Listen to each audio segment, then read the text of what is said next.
welcome all, and welcome to another episode with me, Kofi, your favourite host, obviously. Today I'll be looking at another foreign language film, but before we start, make sure you subscribe or like or interact with the channel in some way, because every interaction helps.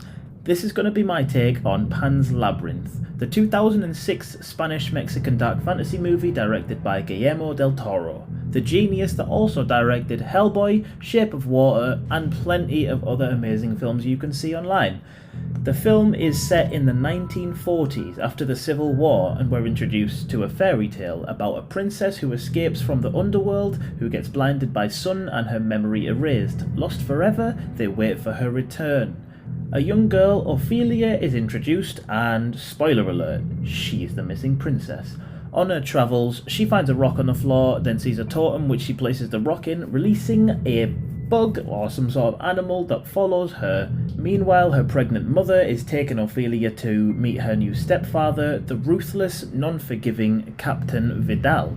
Instantly, we get bad vibes from him when he's rude to Ophelia, setting up his character for the rest of the film.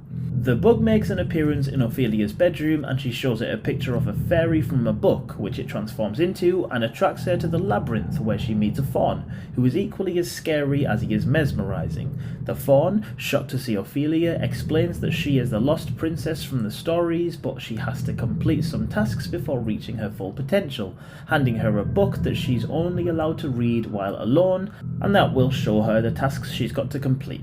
The first task is to retrieve a key from the inside of a giant toad's belly, which she does with reasonable ease, and the second task is to retrieve a dagger from the child-eating pale man, who sits statuesque at his grand buffet table until she takes food from it, bringing the pale man to life and scaring the bollocks off absolutely everyone watching. If you haven't seen it, he's got no eyes in his face, but eye sockets in his palms, which he uses to pick up his eyes, and yeah, it is scary. And then he murders two of the labyrinth's fairies and chases Ophelia down before she finally escapes with the dagger. All this is happening while the captain's trying to hunt some rebels absolutely mercilessly.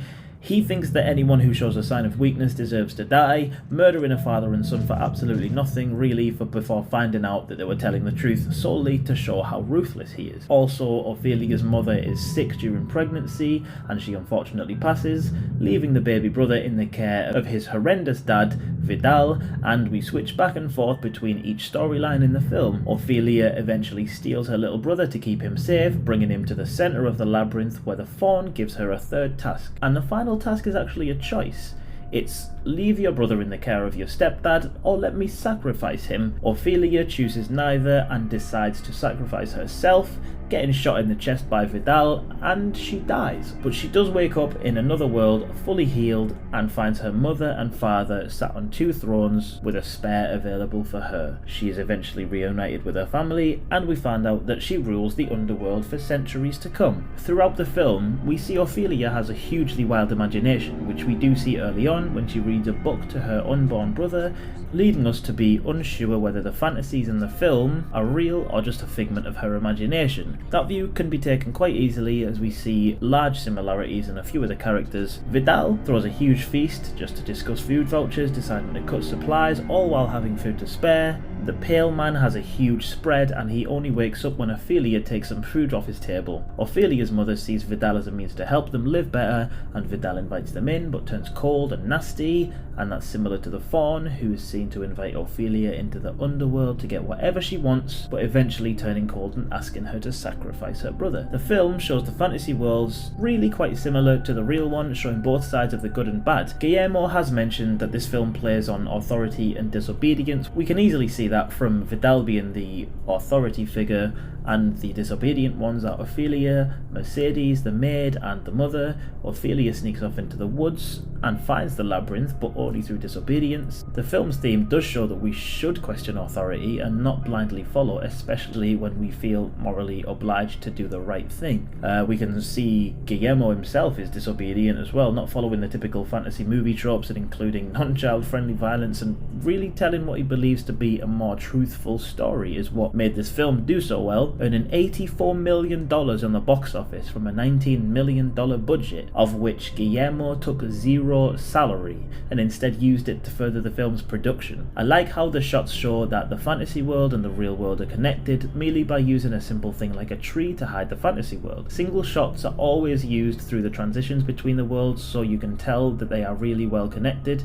It looks at imagination as well as a bit of a coping mechanism, but that's also left to the viewer's imagination as well. It's a fantasy story and a war story, not suitable for children but for adults still interested in fantasies. Fairy tales are normally brutal but brought to life with niceties, and this one is kept in all of the things that you normally would leave out. The story was great, the links between reality and fantasy were passed off really well, and we once again have some stellar acting by all of the characters. Guillermo is an absolute genius, and I really respect him for going with what he wanted instead of a typical fantasy story. I'd probably give this film a 7 out of 10, and I would definitely watch it again. So thanks for listening, and if there's anything I missed, please let me know in the comments.